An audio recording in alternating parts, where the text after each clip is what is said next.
What an honor it is for me to be here today with all of you. Thank you, Dean, for the opportunity to be able to share in this celebration so personally. And Mrs. Walorski, I walked in that room the other day. I had never met you, and I said, well, I know who your daughter is. I can tell you right away. And I said to you then, and I mean it, you raised one heck of a daughter. Although I heard her brothers claim that they're the ones who made her tough. So I guess you all contributed. But like so many of you, I lost a dear friend, a patriot of the highest moral character that you can find. And I suspect that everyone here feels the same. Jackie and I shared so much. We knew each other's spouses well, and we spoke of them often. She loved Dean, and they made a solid team. Dean, Monica, and I love you both. You know that. Jackie always wanted an update on my family, especially my kids. You know, how are the kids doing? And I don't know if she really wanted to know about the kids or she was just obliging me, because sometimes I let her know about my kids whether she asked or not. But she listened. She listened and she loved. So Jackie was my battle buddy. From day one, we came in together, Walorski and Wenstrup, side by side, and we were always looking out for each other. During votes, we'd check on each other. How we voted, and sometimes if we voted.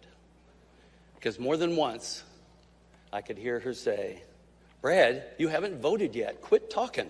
Get over there and vote. We came in together. We both were on armed services together and on the VA committee together, sitting right next to each other, day after day for years. And then we later went to Ways and Means Committee together. She went before me and she said, Brad, you got to get on Ways and Means. I need you on Ways and Means Committee with me. We have so much in common. We both represent the 2nd District in our state. And just a few weeks ago, I said to her, Jackie, with redistricting, my district went from 8 counties to 16. I'm going to have to come up and buy one of those RVs you always talk about. But we're always passionate about the same things.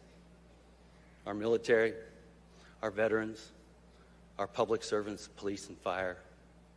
Passionate about improving lives, lifting others from poverty. You know, I serve on Ways and Means. One time I was asked about maybe next term, maybe I could chair a certain subcommittee. And I said, I'm going to stay right on the subcommittee that Jackie leads. That's where I want to be. Well, that committee is worker and family support, which is so consistent with her life and Dean's life. We work together. We work together with complete trust and respect, always wanting to know what the other thought. And I think we always seem to agree with what we thought. And I can tell you, when tensions were high, we were pretty good about sharing sarcastic remarks back and forth to get us through it and to have a little laughter. Even when we started having virtual hearings, we could see each other on the screen, right? And we weren't talking at the time, but we'd be texting each other back and forth, just like the whispers we would do when we were sitting side by side. And I look back on those, and I had another laugh just this past week. You know, Jackie's life is about missionary service, and she took that to government service. Another commonality, my wife Monica did mission work for 10 years. So she came to government doing the same thing that she was doing in charity, with the same passion, with the same devotion, with the same causes, caring for those in need,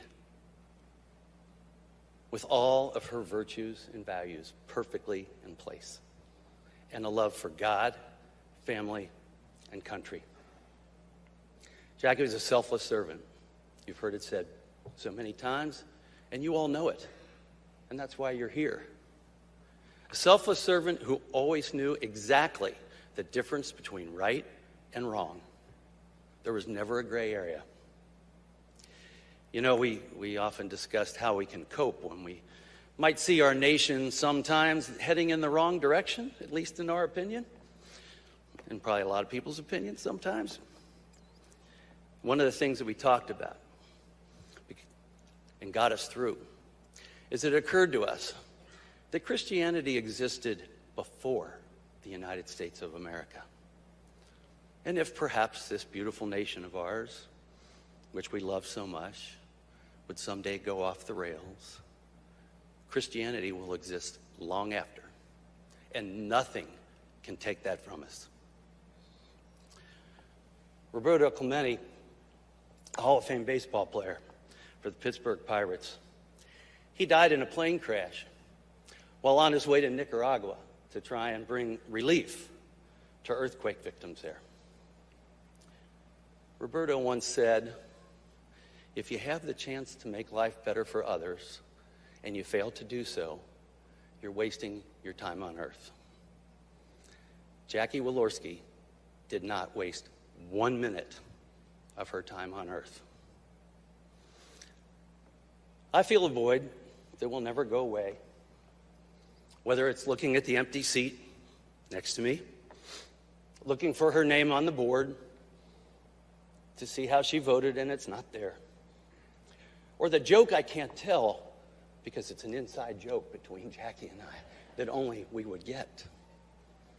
Yet at the same time, I feel so completely fulfilled from the memories of our great friendship. And though her earthly mission is complete, the positive effects of her works will never, ever perish. Jackie didn't wait till the last minute to be good with God. She was good a long time ago. Dean and I had a discussion on the phone last week. We talked a little bit about the devil. Well, the devil of death cannot beat the God of eternal life. Jackie is in heaven. She flies with the angels, probably landing now and then to dip her feet into the pool. Love you, Jackie. I miss you. We all will. God bless.